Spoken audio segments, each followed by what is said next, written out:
Well, hello there. It's Douglas here at Drownboy Productions, bringing you another Screaming Ghostface Collector's video. And today's video is not your standard unboxing, me rambling on about some Scream items I got, though we do definitely have a new piece in the collection. Today's video is more so about reconciling with a mistake that I've made in the past and some information that's been spread around quite a bit due to that. And yeah, we're gonna go ahead and fix that. The information that I'm about to correct, I believe, was mostly shared in my very first version of the Scream 1 movie mask guide, as well as my video showing you guys how to clean up or restore your old vintage Ghostface masks.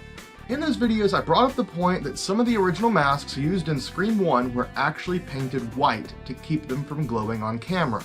At the time that this information was being shared, that was still kind of thought to be true, however since then has absolutely been proven not to be true. The information about these painted masks originally came from the source of my good friend Nate Reagan over at Reagan Productions on YouTube. Nate, of course, is the quintessential Scream collector. He was the guy doing this before me. He had absolutely amazing Scream used pieces, more than I'll ever own, and just the pieces, the quality of them, way better than I'll ever own. And amongst those items from Scream 1, Nate had some really cool things come through, including a tagged Fantastic Faces that was on the set of Scream 1 but never untagged, never used, clearly because it was tagged. When Nate got that, he didn't think, oh wow, cool, a tagged Fantastic Faces, rare mask, and it's from the set of Scream 1. He thought, oh wow, the mask has a tag on it, so it just was not even used, and sold that mask for $200. In said box, there were K&Bs that were used on screen and some that weren't. There were many Fun World masks, most of which were used on screen, a couple of which were not. And one of the oddest ones of the bunch was a mask with a long piece of fabric, completely different than the fabric from the other masks, and it was painted white. At this point in time, the little bit of information that's known now about old Scream and Fun World masks and their history being produced by Fun World was nowhere near as readily available, and there really weren't people researching it, so you really didn't even know what to look for.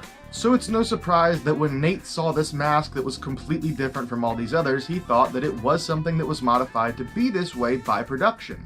And the long piece of fabric seemed like something that would attach to the body of the actor to keep them from being revealed or revealing any part of their neck at any point during the fight. And as it turns out, that's just not true.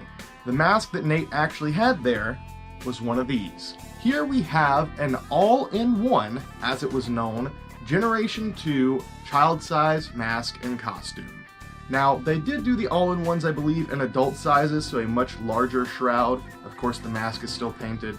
And they also did them in child sizes. Some of you may have previously seen the child size Sarah Spook version or Goofy Ghost version that I had, and I did have one of those tags so we could see what the tag looks like.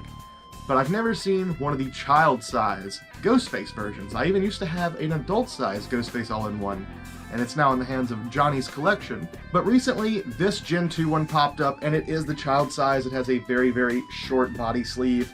But let's just go ahead and take a moment to look over this piece. I don't know how noticeable it is for you guys on camera, but the mask you see here is noticeably much more white than a standard Ghostface mask. Even if they are a nice clean white copy, they still kind of have that weird transparency in the vinyl. This is not the case here. This is clearly painted. As far as the construction around the head, it does have tassels that you can tie behind the head or leave them dangling if you want.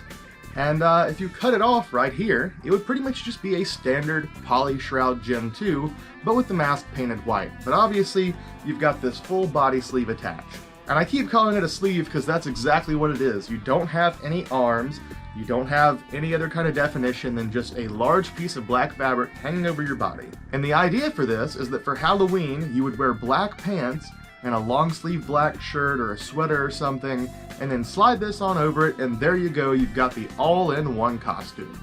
These are very rare masks to come across, and they are very cool in my opinion, mostly just because they're very unique with the fact that they're painted white. But that's also one of the things that's caused a lot of confusion over the years. Obviously, this misinformation has been spread through Nate, it's been spread through myself, it's been spread through many of others who probably spread it due to hearing us say it.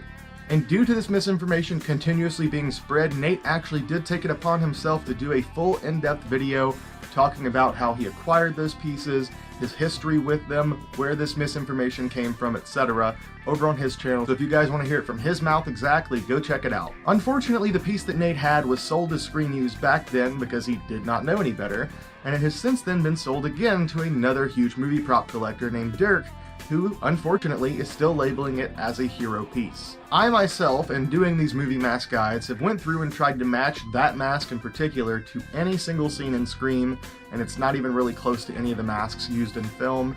We were thinking maybe it was used in the Father Death insert, or maybe somewhere it does make an appearance. But alas, it cannot be matched, and none of the other masks that were confirmed as screen-used hero masks were painted white, and they could be matched with the shape of the eye, nose, mouth paint, shape of the mask overall, etc.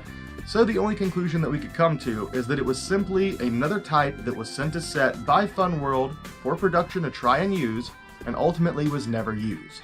But yet again, from Nate's perspective and the perspective of pretty much any other Scream collector at the time, there's no way that they could have known that Funworld were offering these as a product.